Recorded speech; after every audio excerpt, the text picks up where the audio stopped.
I think the relevance of what's happening in terms of emotional well-being, of peace, in today's world, I don't need to comment about it. I think all of you are very acutely aware of the difficult times that we are passing through. And while we find different ways and mechanisms to address these external forces that seem to impact on our daily life and our behavior, it is, at the end of it, human beings that matter.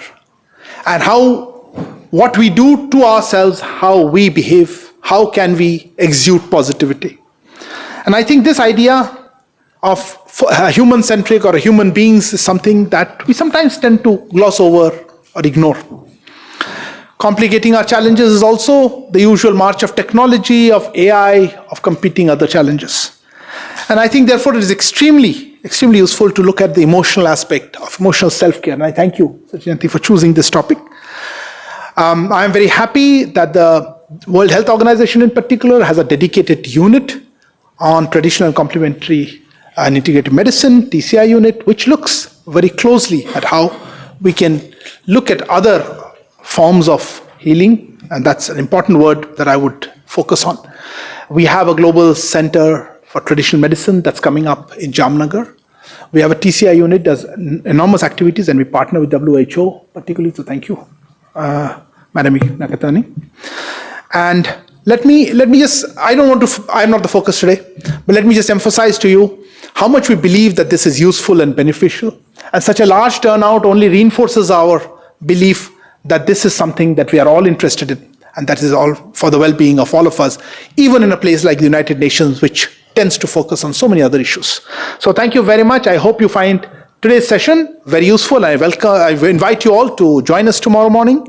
And of course, let's look forward to a great session with Sister Jayanti. Thank you, ma'am. It's a real pleasure to join you here today to celebrate the International Day of Yoga and discuss the importance of emotional self-care. My comments as the Deputy Director General of the International Labor Organization are going to focus primarily on self-care in the workplace. Part of the work we do as the ILO is to make working conditions better for workers across the world. That includes occupational safety and health, which includes mental health, and it's important for all of us. Today's event is very timely. We're living in a world of heightened uncertainty and multiple crises, which is impacting all of our lives, including in the workplace. So this is clearly true for those living through conflict in Sudan, excessive heat in North America, and flash floods in China. But it's also true for UN staff globally, who right now, many of them are uncertain about their future ahead. Will they have a job and income in the coming months? So a critical first step to try and address these challenges is to openly acknowledge the impact of life's pressures on mental health. Since many of us spend the majority of our waking time in our workplace, a key dimension of how work impacts us and its potential to create stress and even lead to burnout is critical to acknowledge. It also impacts our relationships with friends and with loved ones. Acknowledging these pressures helps promote self-awareness. As managers, we must signal staff and others around us that it's legitimate and safe to talk about these issues. This helps normalize these conversations and reduce stigma. It's a step toward acknowledging that we are not just colleagues in the workplace, but we all have a shared humanity with strengths and weaknesses, hopes and desires, like all human beings. But beyond that acknowledgement, we must take concrete steps, including in the workplace. We need to show empathy and commitment to staff well-being, encouraging employees to speak up about challenges without fear of judgment or negative consequences. By showing compassion and kindness, it helps make it possible for colleagues to speak up and say they need understanding and even help. That may mean, for example, not taking on new work unless other demands are deprioritized. It might mean seeing a doctor or a counselor. It might mean adjusting how our teams better collaborate and coordinate to support each other. It might even mean just going for a walk. But this can't be done by emails or via Teams messages or on WhatsApp. We need to speak directly with staff, check in on how they're doing in person and regularly. We also need to listen to each other. Just being available matters. At the same time, we need to be open as managers about our own stress and challenges, and when appropriate, to be clear about the measures that we're taking to look after our own well-being. In some offices, the mood of the leader affects the mood of the entire staff. So self-care can actually be community care. Ultimately, as managers, we must lead by example. When senior officials do this, it ensures that mental health becomes a shared responsibility across an organization, moving from awareness to tangible support, including training, resources, and inclusive policies.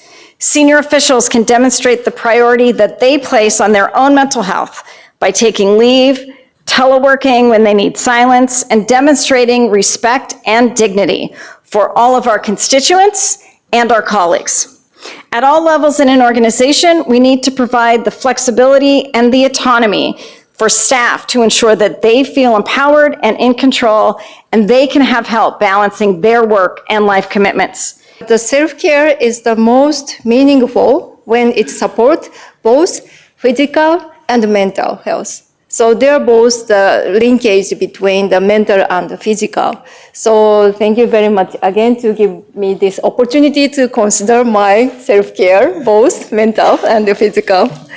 And also WHO offers so far evidence-based guidance to help people practice self-care safely and effectively, set out the WHO guideline of the self-care interventions for health and well-being. And now also we providing the digital tool can help make self-care more practical and accessible. Here is the WHO M Yoga app. I downloaded this morning. Thank you very much for opportunity again. And then this is also supported by the Ministry of Ayush, Government of India. Thank you very much for supporting this one. This app having a lot of the short video to doing the practice safety and effectively. So better to learn and collect practice. This is the also important to keeping your self-care much better. Then, so let us commit to promote self-care for the respecting traditions, advancing the evidence-based policies, investing in digital tools, and promoting the everyone practice. So I'm not joining the tomorrow morning, but I try to do by myself in my house tomorrow.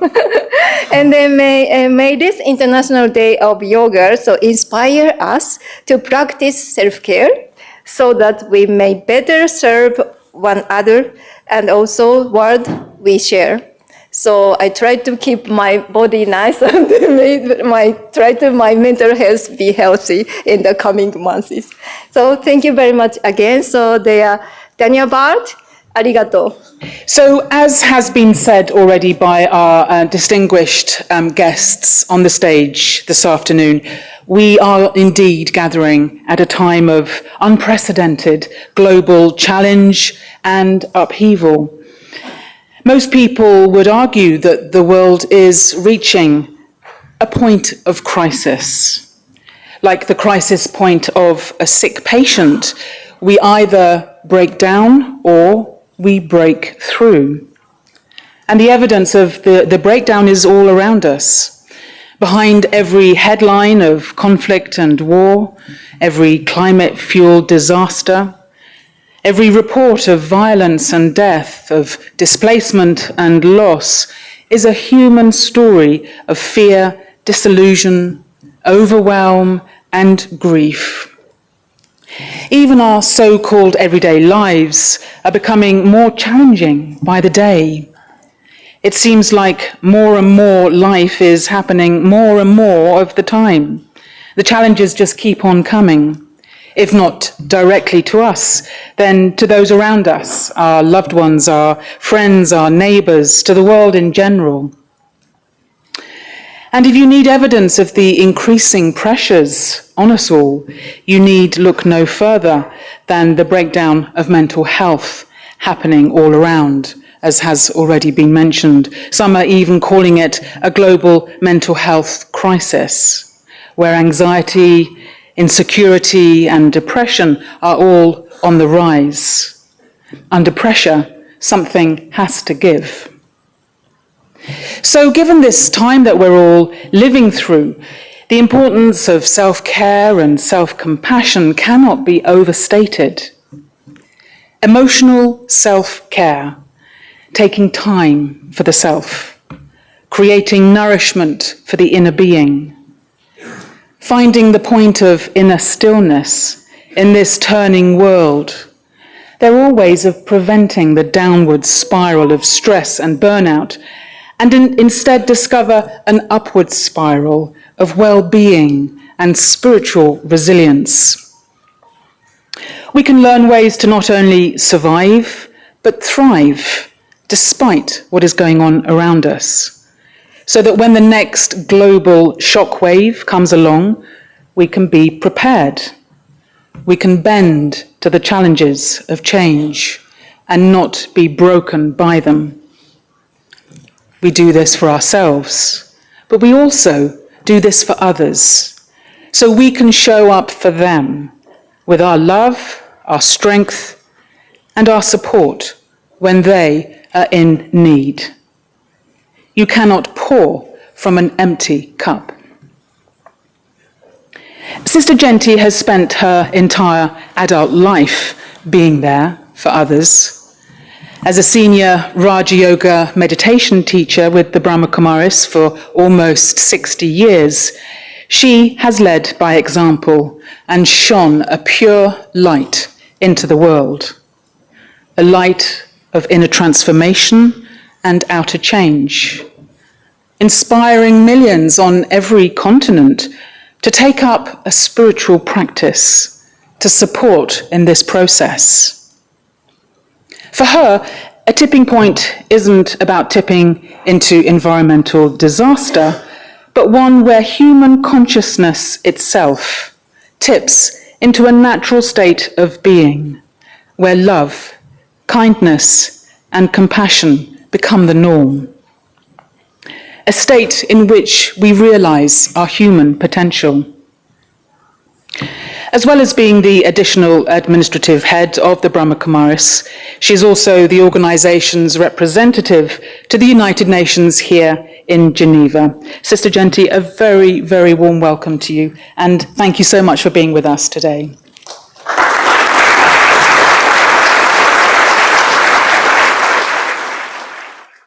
I'd like to begin with a greeting of peace, Om Shanti. Your Excellency, Ambassador Bagachi, Mrs. Drake and Dr. Nakatani, and a special thank you to our Consul General who's here, who has been a very, very leading figure in making all of this happen. Perhaps we could begin with just a moment of silence, going on that inner journey. Just sit relaxed. Hatha Yoga will be something we experience tomorrow, but the first step of Raj Yoga is just letting the body be comfortable and relaxed. Taking a journey inwards, coming to the awareness of the inner being, the being who I am. I can feel the light shining within.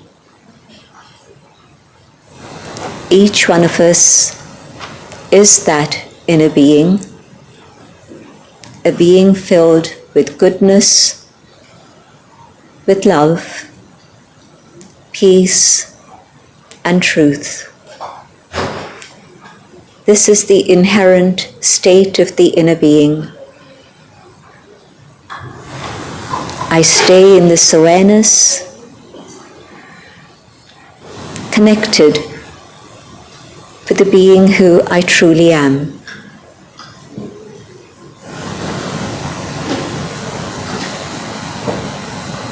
And the light from this room multiplies as we join together collectively.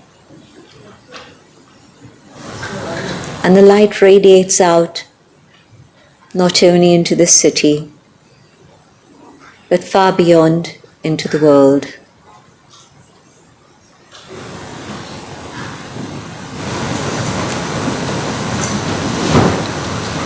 Thank you.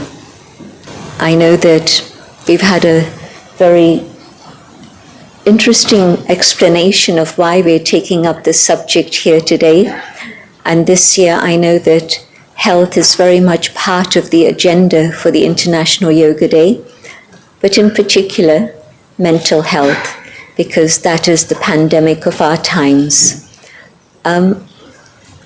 Several questions have been raised, and Philippa will be sharing those questions. Thank you very much for bringing us all into this space, Sister Jayanti, with those lovely words. We are talking about emotional self-care, and I'd like to begin with an incident that you and I both experienced yesterday, which in a way illustrated what so many of us are going through in our lives, which is when something comes into your life that you really didn't see coming, and it comes from outside of your field of vision, and suddenly it crashes onto your lap and you have to deal with it. Sister Jayanti and I were traveling in a car together yesterday where we kind of experienced exactly that. Do you want to just say, Sister Jayanti, what happened and how you coped in that moment? We were very comfortable sharing exchanges of what had been happening through the day. And then there was a little bit of a quiet time in the car. And I must have been reading something. I looked down, and then suddenly I hear this big sound, and there's been an impact. And I see the windscreen. I was sitting in the front passenger seat, and the whole windscreen has been shattered. And there's a horse that's running wild. It sounds like, opera, soap opera. It's not something that would happen in a normal situation. And the driver calmly moves across and comes to a standstill by the side. And the horse is gone. And another car comes up, and a woman says, but the driver must have fallen off somewhere. And the rider, and she goes off, and apparently there was a riding school just a few minutes away from where we were, and so she went to find out what was happening there. And it seems that the horse was not in a good mental state. That's a strange thing to say, but apparently the history is that he had been beaten by his previous owner, and the riding school had taken him in to support him in his healing. And meanwhile, a very young girl comes up, and she's a little bit distraught and is saying, what happened? Where is the horse? And she was a bit disheveled, and she had been riding and had fallen off the horse. The horse had actually shaken her off, and he then moved very quickly away into the path of the car and then headed off to the school. It sounds totally strange, but it is, as Philippa said, an unexpected situation that landed in our laps, and all of us in the car were meditators, so I don't think there was anyone who panicked, but the little girl was really panicking. But we calmed her down, but also she went off to the riding school. And we did all the things we needed to do, call the police, call the insurance company, and so on. And when the police came, they did what they needed to do. But it was really interesting because each and every one of us was absolutely calm, doing what needed to happen. And I didn't need to do anything except just send lots of loving good wishes. And finally it turned out that the horse had to be taken. The horse had a wound. None of us were hit. The glass was all around me in the car in the front seat. But I came out very easily, and it took a long time, but we just had to be very, very calm and stable and help the girl calm down, but also then we understood what the whole background was. So it's a fact that you really don't know what's going to happen next moment. And when the recovery guy came, he looked at the car and said, it's a write-off. but that's okay. The driver, the owner, was also a meditator, and so was very calm. And we managed to get to the retreat place by calling a taxi company. And next morning, we were up for our meditation and also our morning class. We heard that the horse was okay, he was running. But yes, he was taken to the hospital, to the animal hospital, to get the wound stitched up because there was still blood coming. The girl was okay, her mother had come and she had calmed down. So just an example of how in any situation, if I stay calm, others also stay calm, and even if perhaps they hadn't been, but the collective energy of all of us made sure that everything was very calm and things got resolved in the way that they should, with a lot of peace. And the most surprising thing was that Isnel, the coordinator of our Geneva Center, was of course with us, and the policewoman, there was a policeman and a policewoman, both had come, and the policewoman had been kicked by the horse, when she'd gone across to the riding school to see what was going on. The horse had kicked her, the horse was still in trauma, but she was fine, and she had a bit of pain, but we helped her with some homeopathy, and she was okay. But also, she became very, very interested in finding out about meditation, because how come all of us were calm when this strange situation had taken place? So we thought that we'd share this incident with you, just as a reminder that sudden incidents don't happen far away in Ukraine and Israel and other places, but sudden incidents can happen absolutely in your own neighborhood, wherever it is you are. And whatever are your inner resources kick in at that time. And at that moment, the most important thing is to try this exercise that we were sharing a little while ago. Just coming back here to the awareness of the inner being, and that each and every one of us is that shining light, the light of goodness, love, and truth. And if this mantra is not a mantra in the sense of chanting something, but it is a sacred space in which one can enter and experience the inner being. And if I can do that, and if we can share these concepts, then I think the world would be a very different place. Thank you, Sister Jayanti. You didn't mention that the horse completely landed on the bonnet of the car right in front of your face. And it was quite something to witness, the absolute calm in the car after the incident. But of course, people are going through different things all the time. As was mentioned earlier, we've been hearing about layoffs here at the UN. We have people getting ill. We have people dying suddenly. There's a lot of suffering and sorrow in the world at this time.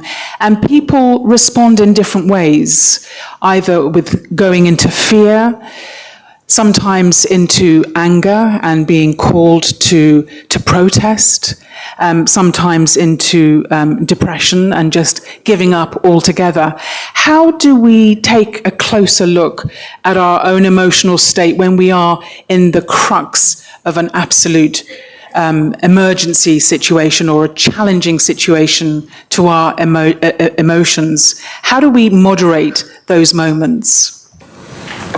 With everything that we do in the world, we know that you have to first understand something, and then you have to practice it, rehearse it, and then you're going to be able to use it in the best way possible. Nothing happens just by chance, just like this, in terms of our emotional response to something. But just as with anything else, there's a training process. And so firstly, the awareness that it's my own thoughts that create my feelings and my emotions. And is there a training I can have to be able to move my thoughts in the direction that I would like them to go in? And most times we would say, well, thoughts are coming to me from all the things that are going on out there. But yet, in fact, two people can be in the same place and a situation happens, One will respond in one way, another will respond very differently. So it's not just the external stimulus. There is definitely something that's going on inside that's been triggered that is causing the response, the reaction. And so I think if we can have a little bit of time in which we look at what's going on inside and just do a self-audit. If at the end of the day, I look at myself and ask, well, could I have done something differently? Probably in that calm state at night, whatever the situation may have been, you'll be able to find that there were alternative ways in which you could have handled things more peacefully, more calmly, with perhaps greater love, greater compassion. And that self-audit is what then allows me to go on that inner journey, recognizing that I need to do something about my own inner state of awareness, because mental health doesn't begin with a crisis and then trying to find medicine for it or counseling for it, but it actually can be stopped much earlier. Mrs. Drake spoke very beautifully about the self-care that's needed and the initiatives that ILO have in place for all the things that are being taken to take care of mental well-being, and I applaud those. My own inner awareness is what can help me create that powerful state in which I know that whatever may happen, my response will come from a place of goodness and not anger or greed or ego or attachments. These are the normal reactions of the world today. And that's because the energy level of the world has been gradually declining. And today we're seeing huge, massive forms of ego on display and anger and all the other negative forces. But it's possible for me not to be influenced by all this negativity and be part of the ascending energy, the energy of belief in values, a desire to return to values which are the core values of the human spirit, looking at things from a holistic perspective rather than a narrow tunnel of just materialism and consumerism. So if I can start looking at these factors, self-care begins with myself looking inwards. And when I start going on that inner journey, then I realize that it is possible to take charge of my own mind. We practice what's called Raj Yoga, and it's a very lovely term. Yoga means connection, union, connectivity. It means communion, communication. So yoga is at the heart of many things, but there's also the word Raja, the king, the leader, the highest, the supreme. And Raj Yoga is the practice of meditation in which the soul, the inner being, is connecting with the divine so that we're able to draw from that infinite source and be able to build up our own resources. You know, if you test a wire, it's an experiment that I think some of you would have done in the physics lab when you were age 12 maybe. But what is the stress factor of that metallic wire? And what is the stress load that you're putting on that wire? And you're able to find the stress point at which it can no longer cope, and it's not able to return to its original form. And so you do either one of two things. You start removing the weight, or you start reinforcing the strength of the wire. Can we remove all the problems of the world? Yes, we can, but not today. Maybe not tomorrow. But together, collectively, collaboratively, I believe that yes, humans have created the situation, and it's possible for humans to transform the situation also, with help from above. But yes, it's definitely possible. And we can do this firstly just for ourselves. Can I reinforce my own inner capacity? So just as you have capacity building in so many other areas of human expertise, this is also very important capacity building for the spirit, for the being within. And if I spend a little bit of time each day practicing this awareness of who I truly am and connecting with the inner being and the one above, I'm going to be able to build up my reservoir of peace, of tolerance, of compassion, of truth. And when it comes to the rubber hitting the road, literally yesterday, you're able to cope with it differently. I'm sure that 20 years ago, 30 years ago, maybe I might have had a bit of upheaval, but today I know that whatever may come, my hope is that my response will be from that space of peace and compassion. And so each one of us can do this for ourselves to build up that inner reservoir. We met with a journalist this morning for an interview, and she made an interesting comment. She said it's very painful to be on the earth at this moment. And I think that's a sentiment that many people would recognize, faced with the level of suffering and sorrow in the world. How do we begin to cope with that? We don't want to normalize it.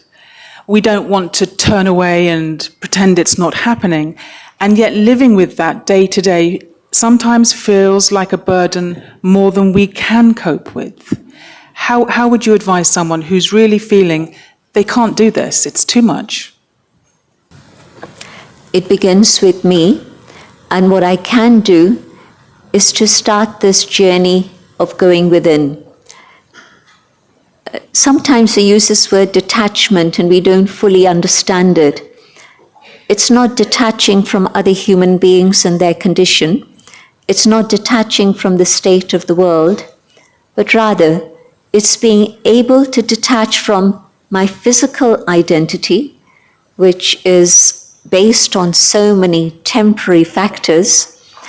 Normally we would think about ourselves in terms of age or gender or nationality or religion or color, property, possessions, position. All of these things make up our identity. But no, that's not my true identity. My identity is really this inner being that thinks and feels and understands and remembers and has a conscience and also has a personality. That is the being that I am, the inner being.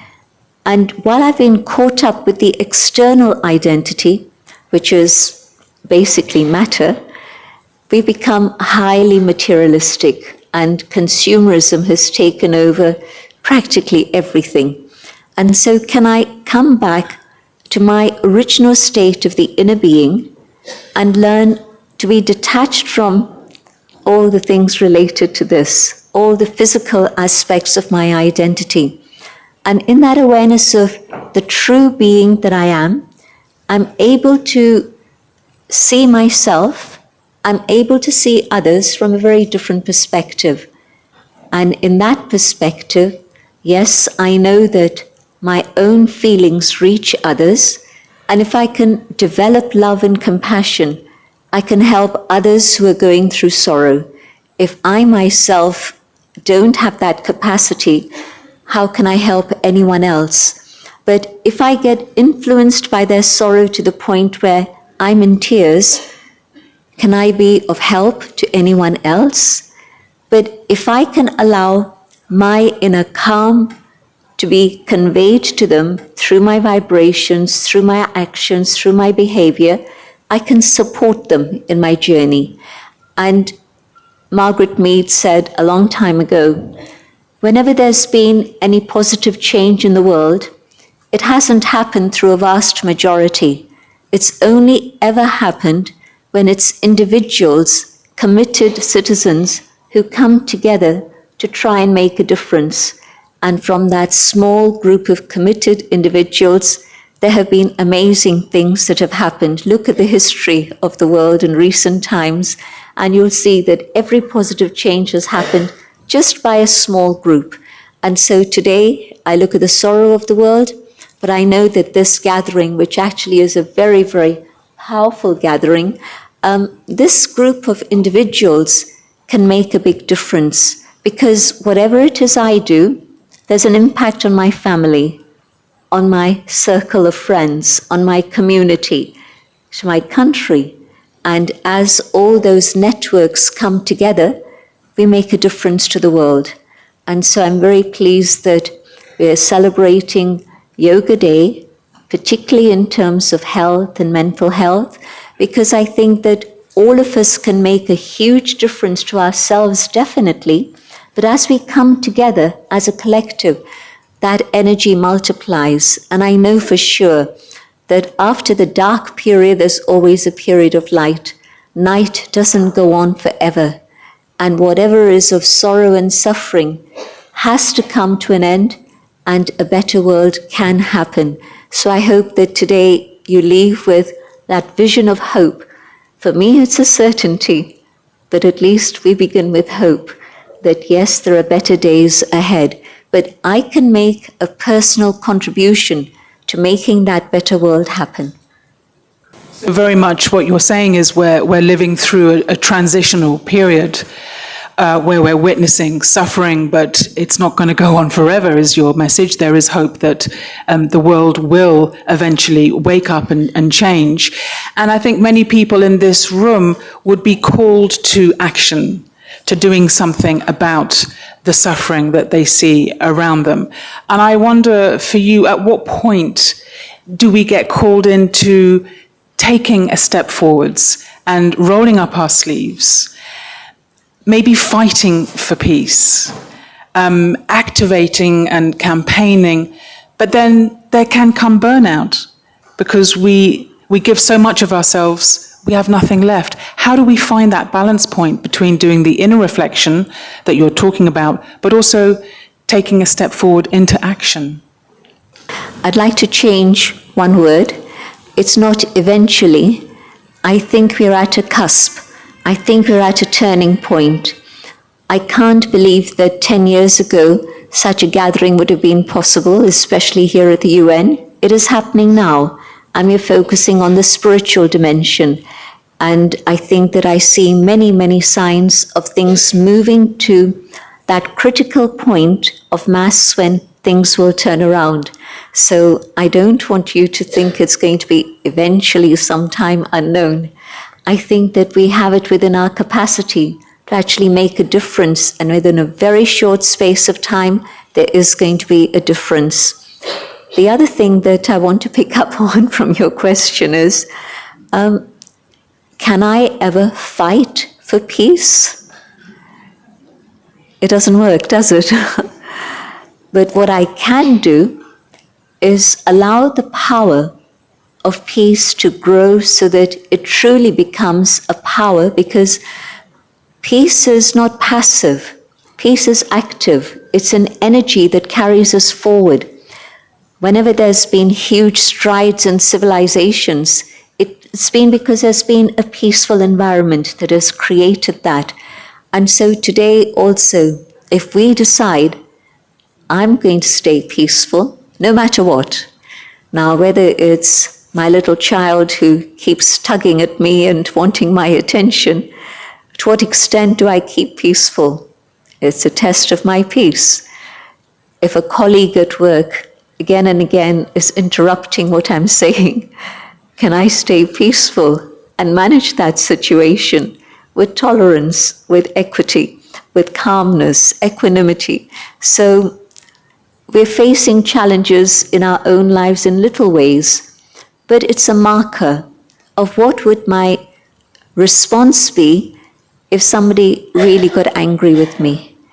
And so little ways teach us the level of tolerance that we have, but having understood that, do I want to increase my own inner capacity of peace and the power of peace? And I think we can all do this. Yes, it's not to say that we sit back and wait for something to happen by magic. What happens is that once you're motivated to bring about inner transformation, there's a tremendous passion and energy you have to do things out there. So, for example, we run several hospitals in India, especially at Mount Abu in a very deprived tribal area. We had what is called India One, which was the first solar thermal power station in India, and now there are many who have followed. But this is a thermal station that was able to store energy and was able then to be converted into electricity that provides lighting for a little township in Abu. So these are models, examples. We're experimenting with not just organic agriculture, but yogic organic agriculture. So yes, we are rolling up our sleeves and doing what we can. But what we found is that the motivation that happens when you really have that spirit of awareness within you, it makes a big difference. And whatever we do is for free, which is not so usual in today's world. But this is simply because we believe that sunshine is a gift from above, available for everyone. In the same way, spiritual knowledge must be made available to all, absolutely free of any cost. And so the work, for example, the R&D, the research and development we did for our solar system, our people have gone to other organizations who've requested, and they've just simply shown them how to do it. And that's without any charge, without a bill at the end of the day. So yes, it's important to do things in a practical way, but what's my motivation? Is it to serve? Is it to help? Is it to uplift others in whatever way it is? But it begins with that awareness within. Then it's not motivated by any selfish reason at all. So yes, roll up your sleeves, but first ask, am I doing this to satisfy my ego? Am I doing it for some money? Or am I doing it really out of love? I don't know about you, but I was very inspired by the words that were shared by your fellow panelists, the language of emotional self-care that has come in even at this level at the United Nations. And, you know, you're the second in command of a large global organization, and here are you talking about taking care of yourself. And I wonder to what extent you feel there is a shift happening, because leaders and politicians often shy away from the language of emotional self-care because it can be seen as soft and weak. And yet what you're saying is that there is strength in that. Not only that, the world needs this quality going forwards. Do we have any hope for seeing change at that level amongst our leaders, that by taking care of ourselves, we take care of each other, and ultimately we take care of the planet? I want to share a little story of what happened in Iceland just a few weeks ago in the month of May. And we have a program called Spirit of Humanity, which brings leaders from many, many different professions and backgrounds. And I see one of our people is also here, and she's on the executive committee. I'm glad to see you. We were in Iceland, and the president of Iceland had a very interesting statement to make. And she said this in public, so I'm sure she won't mind me repeating it to you. She stated that all the crises that we see happening outside are a result of what human beings have done. This is what we have done to ourselves and the planet. So who's going to take care of it? We've created it. We have to find solutions. But what we've been trying to do is find solutions outside. I believe that the answers are inside. We have to learn to go inside and find solutions. And a couple of years ago, the woman who was then Prime Minister, she is not that anymore, but she still came and shared in a very heartfelt way various experiences. But when she was still Prime Minister, again in Iceland, she spoke about how she recognizes the need for silence and how it's the power of silence that is needed by every political leader. Now, if we've come to the point where political leaders are able to make these public statements, and you can see these interviews and various things on the website of Spirit of Humanity. But if people are able to make these statements in public, knowing that people are listening, I think that it's an indication that there may be many, many others who are on that same wavelength or are moving in that direction. And so my hope is that more and more leaders will recognize this and take the next step for themselves. They don't have to make public announcements, but take those steps for themselves. The need for silence is a message that is coming through very strong and clear. And I get the sense that in a way that is your secret to your inner stillness that is clear to see. I'd like to invite you, if you would, to just share with us an insight into what you do when you go into your own moment of inner reflection.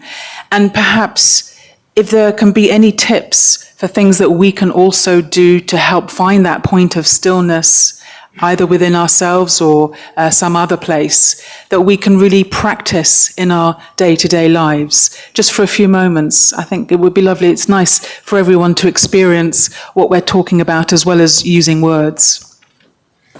Yes, thank you. Thank you all for your attention. And just like we did earlier on, just sitting comfortably so that the body is relaxed and still, but the mind is alert. Both feet on the ground, preferably, so that the body is balanced.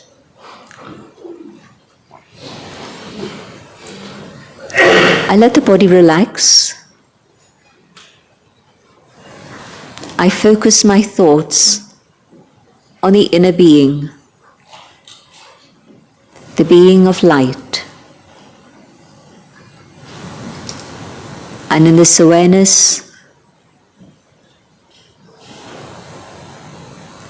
of the spirit, the inner being,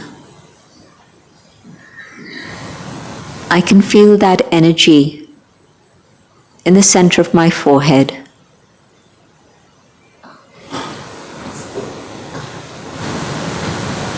I connect with the being of light that I am. I connect with the peace that lies within. Peace feels comfortable. Peace feels natural. Peace is who I am.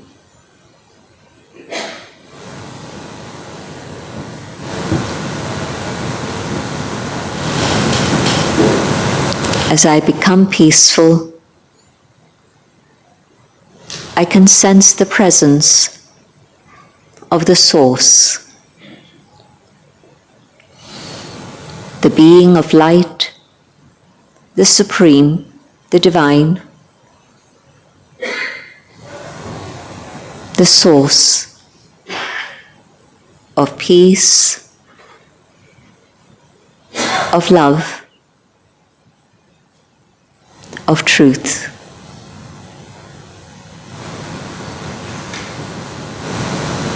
And as my thoughts connect to the divine, the rays of peace and love reach the soul.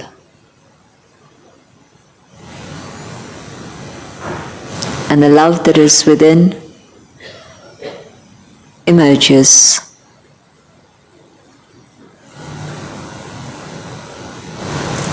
Connected with my own inner core values, connected with the divine, I absorb the qualities from the divine within myself, so that truly the creation reflects the qualities of the Creator.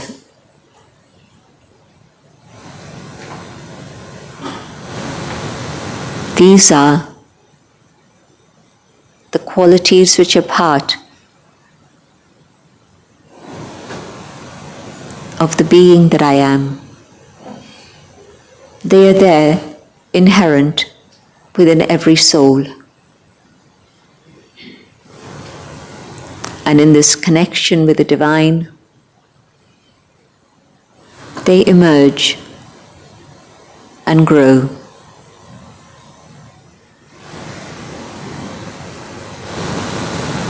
The light emanating from the Supreme reaches not only me, but the entire human family.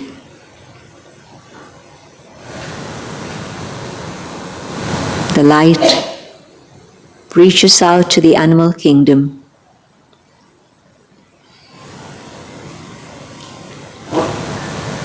So that they feel safe and secure.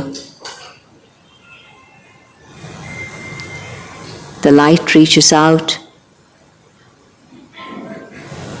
to all the elements of nature, nature itself,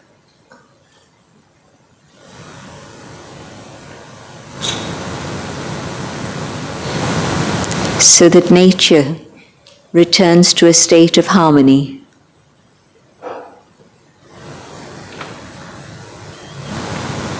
The light encompasses the entire globe and all within it.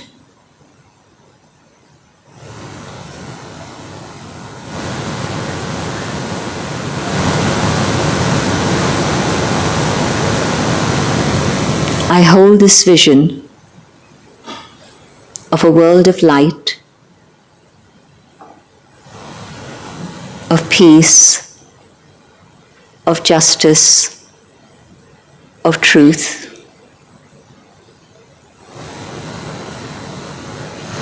And I resolve to remind myself of this vision of a world of harmony each day, so that together we're able to make it happen with the confidence that yes, this is the way humanity can be and will be, with the power and light from above.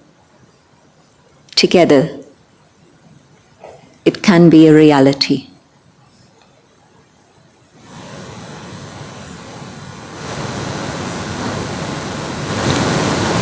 Om Shanti. Thank you. Thank you very much, Sister Jayanti. It feels very much like this practice helps you feel safe and supported in the world. And if we can learn to take ourselves into that place, it just brings a moment of calm when the world around us is anything but calm. Very, very valuable and beautiful. Thank you. We have a moment in our time together where it's a chance for you to have your say. If you would like to ask a question of Sister Jayanti, anything that has brought a question in your mind, it would be lovely to hear your questions, or indeed if our distinguished guests on the stage have any questions. And at this moment you get to feel like a real United Nations delegate, because you have to press the button on the console, on the little computer in front of you, the bottom right-hand button. If you would like to speak, be brave. We would love to hear your questions, and this is your moment. So would anyone like to press their button and ask their question? I think today we spoke a lot about like the world and the surrounding that we live in, right? But obviously we are part of the world as well as individuals, right? So what are I would say maybe 2 or 3 things that you would ask an individual to do, to firstly find that inner peace between themselves, so that they can then eventually contribute towards the peace of the world, if that is so, just a small action itinerary or 3 bullet points that one should do on a daily basis to find that inner peace within themselves. Yeah, that would be great. Thank you for your question. This is where self-care comes in a big way, that I must recognize that it's not selfish to make time for myself, but if I'm making time for myself, it's important and it can contribute to making me a more useful person, a better citizen, and a contributor to the world around me. I would suggest make time first thing in the morning, because it's like setting the compass straight, so that then you have time for silence to connect with the core values that lie within, which we otherwise forget through the day. We move very far away from those things. Secondly, connected with that is, whatever is your background, study those books, the scriptures or writings, and you'll find that whatever it is that's uplifting for you is important, because you have to feed your mind with nourishing thoughts. Through the rest of the day, the messages that we're getting are not very nourishing. They're depleting our energy. But if I can begin the day with time for myself in this way, it prepares me for being a kinder person, a more listening person, because so often we are not ready to listen. We just want to share. But no, to be able to listen with patience, with respect, and maybe it will teach me to have self-respect, be stable in that, so that then I can treat others with respect also. I think respect is a quality that used to be around, but in our busy materialistic lives, we've forgotten that. But we can start by having respect for the self, by making time for the self and connecting with our core values. My question is very small. Being emotional is a strength or a weakness? Thank you, Sister Jayanti, for this wonderful session. I have a question in the current world where we have burnouts. And what are the self-care methods that you would suggest us to have a resilient workforce and a resilient one and everyone too? Thank you. Thank you very much for this afternoon. My question is not directly related to oneself, but how will you transmit this message to the younger generation who may face much different set of challenges than we do now? Thank you. Yeah, so three great questions. First, emotional self-care. Is that a strength or is it a weakness because you're admitting that you're not coping? Second question was about burnout. A lot of people in this room, I'm sure, are completely devoted to the work that they do, and they do it with all their heart and passion. But how do you avoid burnout and still feel like you're making a valuable contribution to the world? And the third question, how are we going to get this message out to the younger generation? Because they are experiencing a big disillusionment with the world that they have inherited from the generation before. And they have all the AI and the whole thing that's happening with technology, economic insecurity. There's so much for them to handle. How do we pass on this message to them? I'd just like to say that emotions in themselves are not good or bad, negative or positive. It's what it is we're doing with them. For example, love is a beautiful emotion, but it can become a trap if it becomes possessiveness and jealousy and competition, which sometimes happens. Having self-respect is so close to the state of ego that it can very quickly trip into that. And so to be able to have that time for the self so that I'm able to be aware of what's going on means that I'm then able to recognize what the value of that emotion is. Is it pure? Is it useful? Or is it really moving into a different state? And self-awareness is so important to be able to see all this. And by that I mean turning inwards and seeing the self, doing the self-audit that I spoke about. So you can't say all emotions are bad or all emotions are good, because there's such a varying degree between them. But we can recognize the quality of our thinking, the quality of our feelings and the quality of our emotions and make sure that they stay positive and uplifting.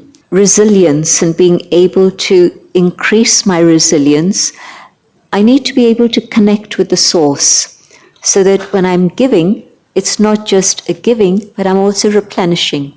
Because otherwise, every human soul is limited in its capacity. But to increase my inner capacity and my own reservoir, I need to be able to draw from above. Dadi Janki, who was the chief of our organization for many years, and I think many here within this gathering might know her and remember her, but she continued to serve, till she was 104. And she had started when she was very young. And so how did she do it? She would say, I'm very selfish and miserly. And I didn't believe either of those statements. But what she meant was that I don't want to give my energy away. I want to be able to draw from above and just be a channel to give to others so that there's always an abundance and never a shortage. And I'm never going to come to the state where I reach burnout. So that's the trick. And with young people, can we teach them by example? Can I model my behavior in such a way that they learn from that? Because I know that within families, values can't be taught, but they can be caught. And so if they see you responding with compassion and peace, if they see you making time for a little bit of solitude, silence, they'll learn from that. And I think that that really is the best way to be able to influence young people. But my hope is that more and more of the media is also beginning to look at the subject of spirituality and meditation. And young people are very tuned in with what social media and general media is saying. So my hope is that with the support of media, the message can also reach them. But the biggest message is who I am. That will reach out. Thank you, Sister Jayanti. I think we've got time for one or two last questions. Yeah, Rodrigo. Beautiful words. What is will be the work in ourselves? But what will be your recommendation for the leaders, for the countries, for the big companies, for the health of the workers and the community itself? There are a lot of workers that are suffering. If they are suffering, their family are suffering, and all the people are suffering. What will your recommendation to the leaders, to the presidents, to the old people for the health of everyone? Ma'am, thank you so much. We all experience loneliness and grief from loss. And I know you mentioned attachment and detachment. How being like us, of course, so you would have things or people who are important and experienced the losses.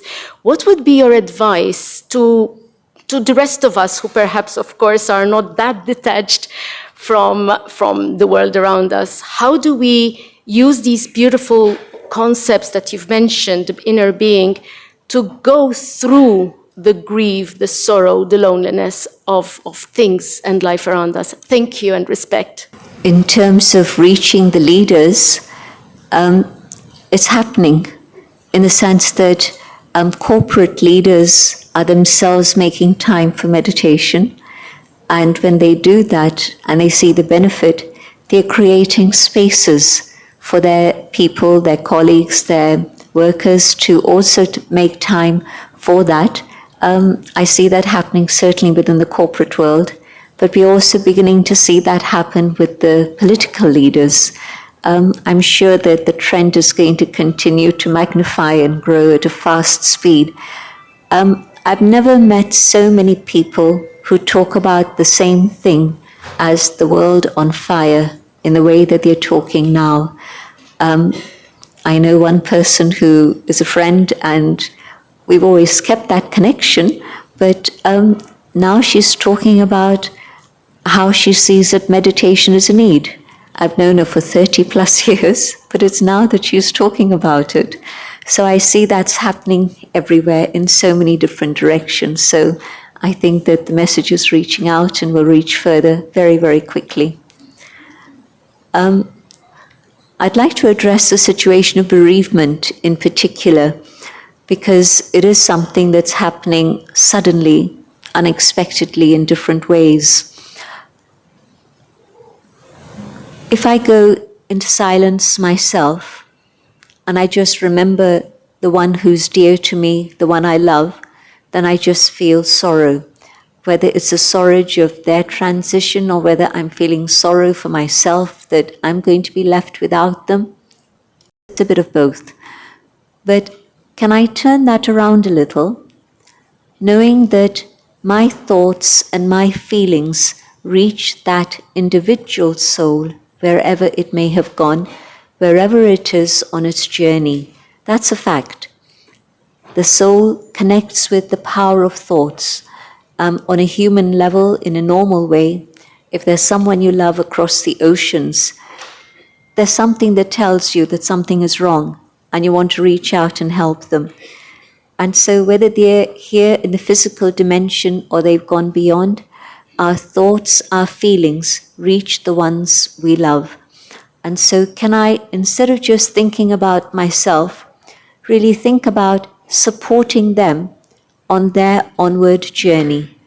And I can do that not only through my thoughts, but if I can connect with the divine and send that light to them, that's going to be of great value and benefit for them, so that they move on their transition smoothly, peacefully.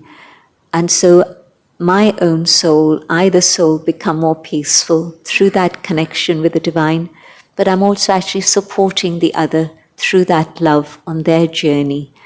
And we can do this not just for one individual, but whenever there's something that really is hitting the world in a big way, we always organize meditations in which we are sending out that light to people in that part of the world so that they experience that light also. Loneliness is another whole big subject, but definitely if I see that someone is not their usual self, can I make a little bit of space? Everyone's busy, but it's always possible to make a little bit of space and spend a little bit of time with them in a practical way, just chatting with them. I don't have to find a solution to their problems. I don't have to try and resolve things, but just spending a bit of time with them is important. And so they don't feel that there's nobody they can reach out to. But also, if I can encourage them, inspire them to make connection with the one above, that's going to be very helpful for them also.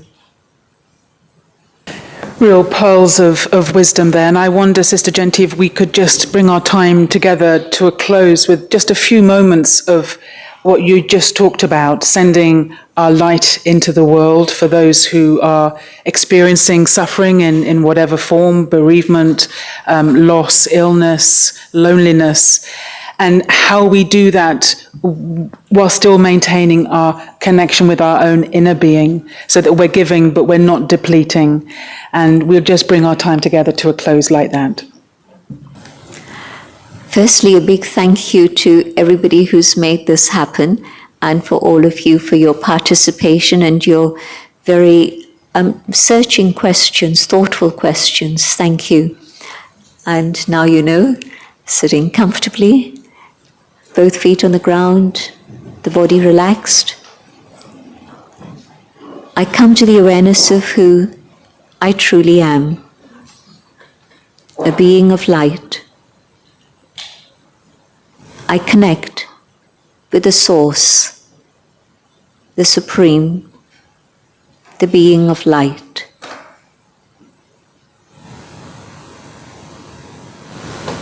That light from above is shared with all those in need, wherever they may be. That light of love, heals, nourishes, sustains, and transforms in whatever way is needed.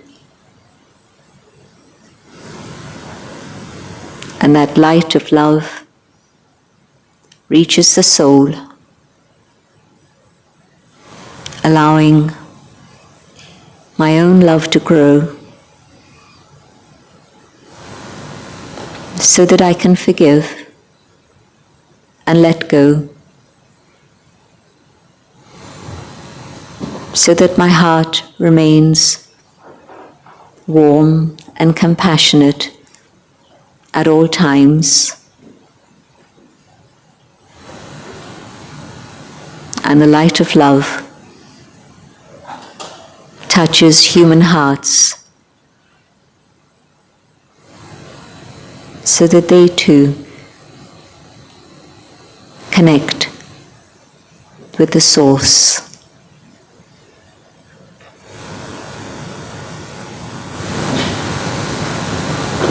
Thank you. Om Shanti. Thank you so much, Sister Jayanti. And in order to express the thanks from all of us here today, I'd like to invite the Consul General of India, Mr. Rahul Shrivastra, to come and give a little note of appreciation. Thank you so much. I'm totally speechless, Sister Jayanti, after this discourse. Totally out of words. But yes, on behalf of the Permanent Mission of India, I would like to thank Sister Jayanti for taking us through this journey. I would say the world in crisis, we all know that it has been created by others, but there was a crisis within myself, which I used to think is a very common midlife crisis for everybody of my age to go through, but it's not. It's basically not taking about the self-care, and thanks a lot, Sister Jayanti, for giving a perfect solution to that. I would also like to thank the DDG of ILO, Ms. Celeste Drake, for gracing us with their presence. I would also thank the ADG of WHO, Dr. Nakatani, who was here, and a big thanks to all the UN members and staff who had cooperated with us in making this event successful, the journalists, the press, media, audiovisual guys, and the whole team that has helped us out. I would like to inform that this is, such events are very difficult to actually conduct because there is no audience in such sort of events. Everybody is a participant. The division between the dais and the audience side, it dilutes because you also participate in it. It's not a music concert. And so we need a lot of volunteers, thanks to the incredible volunteers from all the yoga schools, from different yoga schools who have given their time and who were here much before, and they had conducted this whole event in such a beautiful way. In the end, thanks a lot, and Om Shanti. Thank you. Thank you so much, Rahul, for beautiful words to bring our time together to a close. It has been a real honor to share this time with you. I hope you have some inspiration you can take with you and begin to apply in your own life. And I wish you well on your journey of emotional self-care. I think the take-home message for me from today is that it really is no longer a luxury, but as we face more delicate times, it will more and more become a necessity. So thank you to all of you for coming, and maybe we will see some of you tomorrow morning, 9 o'clock, in the front of the UN building for a display and experience of Hatha Yoga. That would be lovely if you can be there for that. But if not, we will see you again very soon. Thank you for coming. Take the light out into the world. Om Shanti and goodbye.